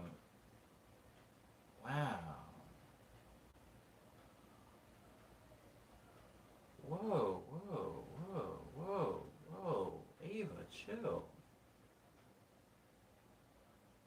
You insulted my socks? I'm not even wearing socks. Can you see them? I should be wearing socks, but I'm not wearing socks right now. Did you see the Kingdom Hearts socks I was wearing yesterday? Did I post a photo of them or something? I don't remember. Anyways, I didn't see you insult my socks.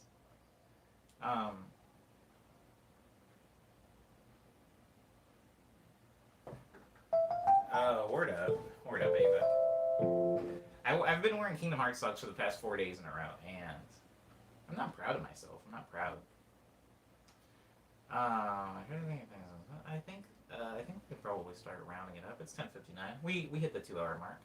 I'm gonna go over some news really quick, guys. I have some music out, albums, EPs, mixtapes, whatever you want to call them. Tall Tales is an experimental one that I did. Signals is a jazz, like a bebop jazzy one I did, and House of Omni is a collaborative EP between me and some friends of mine that we made in my home. Then we have the Dream series that starts with Nice Dream, which is kind of like kawaii pop, which hurt coming out of my mouth saying that. It really hurt. I'm gonna come up with a different name for that next time. Love Dream.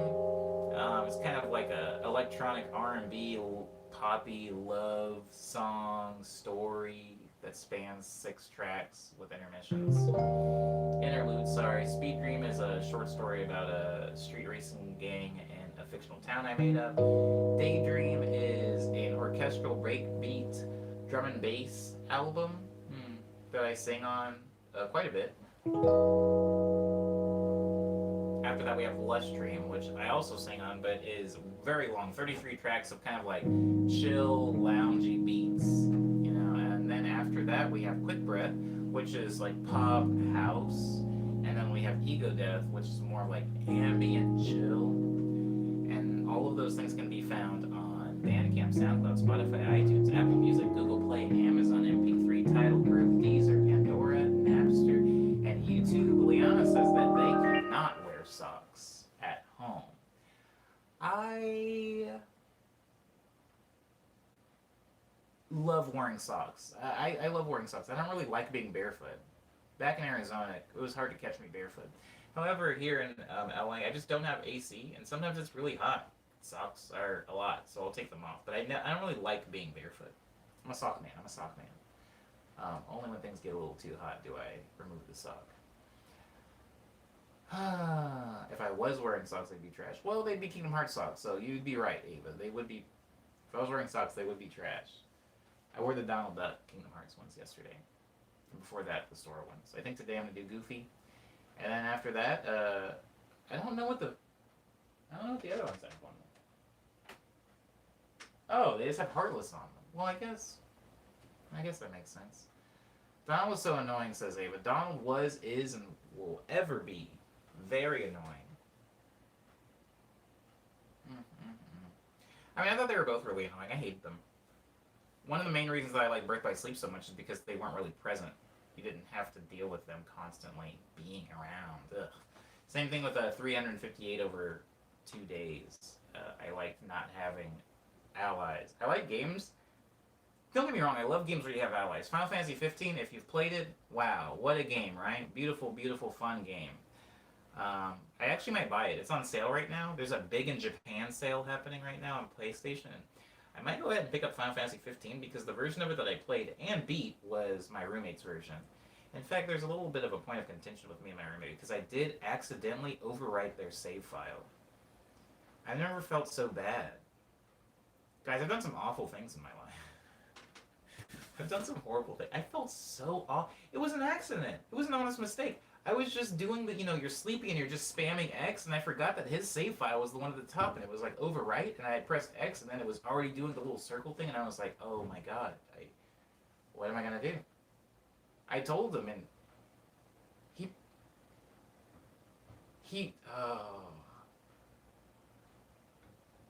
he pretended to be really mad, and then he said, nah, it's fine. I wasn't gonna play it. I probably wasn't gonna beat it anyway. But I feel like he was still mad. And then I ended up beating the game, but he never touched it again. You know what? He never beat anything anyway. He would never finish game. This isn't his fault. I'm sorry, Dusty, wherever you are. It wasn't my intention. It wasn't my intention. I hope that you did end up beating the game one day. Anyways, Ava says, I had Star Ocean 3, which is a 2-disc, 60-hour game. I am very familiar with Star Ocean 3. That game's battle system is amazing. And it's part of the reason, though, I ended up liking Kingdom Hearts so much. My mom unplugged it in the vacuum while I was playing. That sounds horrible. Yeah, I really messed up. Liana.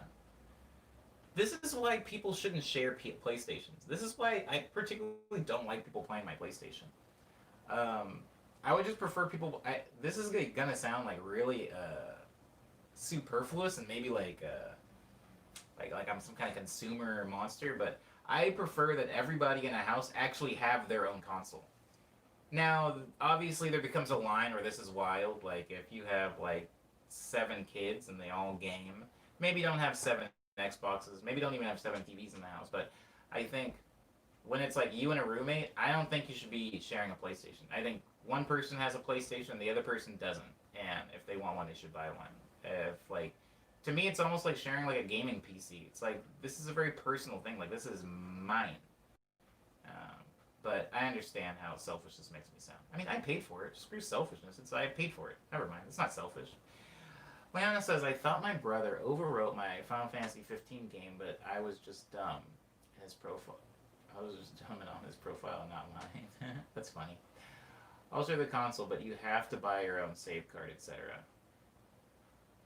The only way I'm sharing a console is if the other person buys their own controller. I don't like people playing on my controller. I don't like people touching my controllers.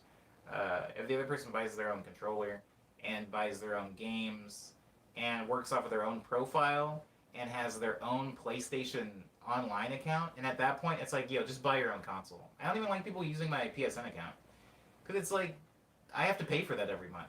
Why are you using it? So yeah, I feel,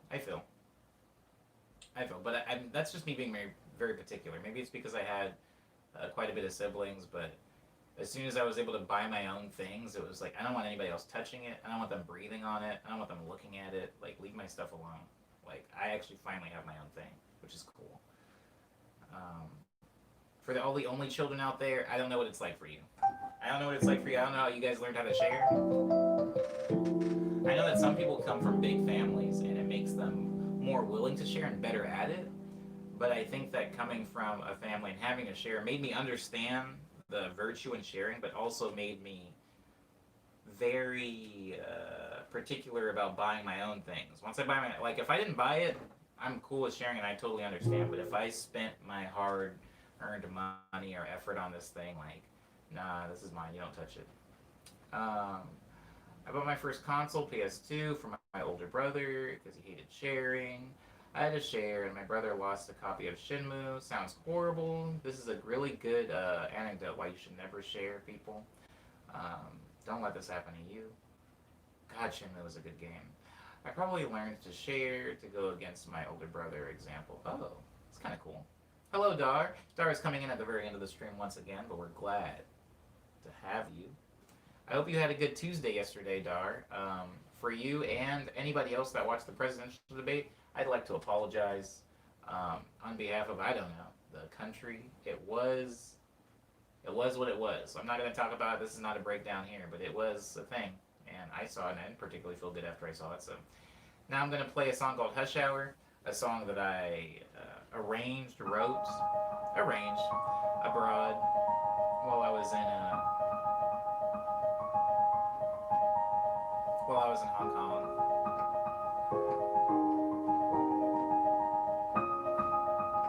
I envy you, Cyber.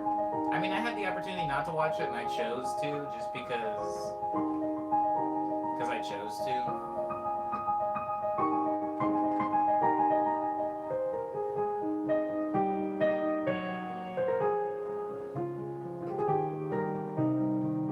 I have not been having good days, says Dar. Oh God, I'm sorry, Dar.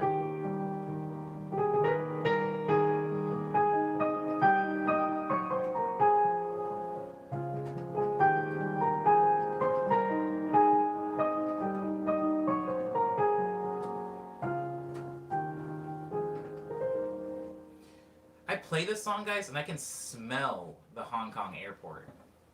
Isn't that wild? Isn't it weird how human like memory and senses work? Uh, I miss it, guys. Why do I miss Hong Kong? I think I miss Hong Kong because I didn't choose to leave Hong Kong. And I didn't get to stay as long as I would have wanted. I think that's why. It's not that Hong Kong was some amazing wonderland. It was simply that my trip there was not as long as I would have liked for it to have been. It's still, there's a lot of mystery there.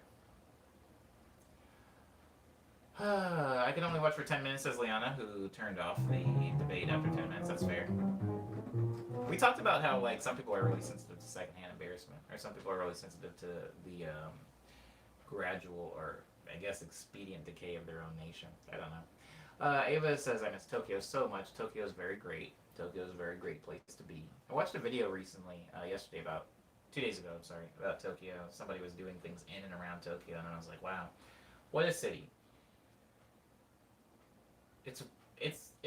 Tokyo to me feels like a. I promise I'm not gonna get on a huge tangent because I did just play Hush Hour, but Tokyo feels like Shenmue. No, let me come up with a better analogy that's not going to be as specific. Tokyo feels like Pokemon, like a video game. Like, you know how in a video game, like especially with Pokemon, the map is only so big, and it's so small, and you've played it so many times that you know exactly where the buildings are. You could almost play it blind, for example.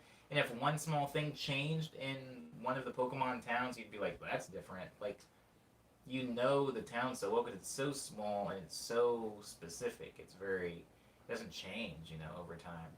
Tokyo feels like that to me because a lot of the areas of Tokyo that are most popular, right? Like think about Ginza, the main strip there, Shibuya, like the Shibuya Scramble, where there's the Starbucks over here, and you think about um, like the two big main streets in Harajuku, or you think about Akihabara, the Sega Tower, and stuff like that. Those things just have not changed for years and years. And when you look at videos of it, it's really easy to go like, wow, I sat right there in that seat because that's the same bench that's been there since like 1983 or something. And they haven't really added anything or taken away anything. It's just, there's no space to really add a lot of stuff. And there's no real reason to take away a lot of stuff. So a lot of the buildings have just kind of been. I don't know. I don't get that feeling here in LA. West Coast, maybe more so New York, right? On the East Coast, but in West Coast and LA, things are constantly getting dozed and gentrified and changed. And you look at a photo of LA from even 30 years ago, and you're like, wow, it looks completely different. You look at the Broadway street.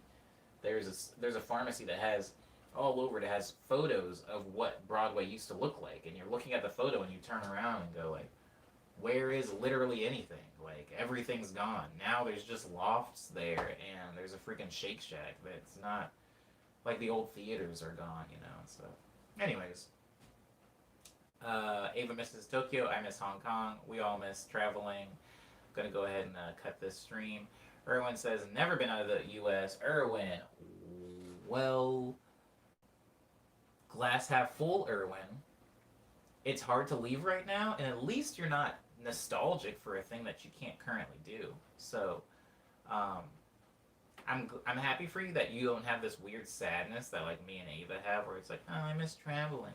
But you're also going to be traveling, hopefully, in the future, and you're going to be traveling for the first time in a post-pandemic, like a post-COVID world. So I don't know what that's going to mean for you, but it'll be really interesting. For example, me, Erwin, I only started flying a lot as an adult after 9/11. So I don't know what the airports were like pre, TSA and 9/11, stuff like that. I don't really know that. But you're going to have like a cool equivalent of that for the pandemic. So that's a glass half full, right? Yes? All right, I'm going to go make some breakfast now. But thank you so much, everybody, for being respectful to me. It means a lot. People aren't as respectful on the internet as they should be, as we talked about earlier with Periscope. And thank you for being polite to each other, because if you guys started arguing with each other, I don't know how I'd be able to mediate it. I don't want to ever have to ban or kick or block anybody. So thank you guys for always being very polite, maybe even more polite in the stream than you would be naturally. I know some of you are pretty vulgar and keep a lot of your particularly spicy language out of the stream, which isn't even the thing I asked for. I think it's just you reading the room, which I appreciate, guys, a lot. I will take, or I will heed Leanna's advice and have a wishful Wednesday. I will be wishing for a Jamaican patty today, and I will be consuming one. Or no. Enjoy the rest of your guys' Wednesday. I will be back here tomorrow for the Thursday morning medley, number 234. And after that, we will have a 6-hour-long production stream this Friday. I hope to see you guys in that as well, where we will be exploring Plunderphonics once again. Abo, everybody.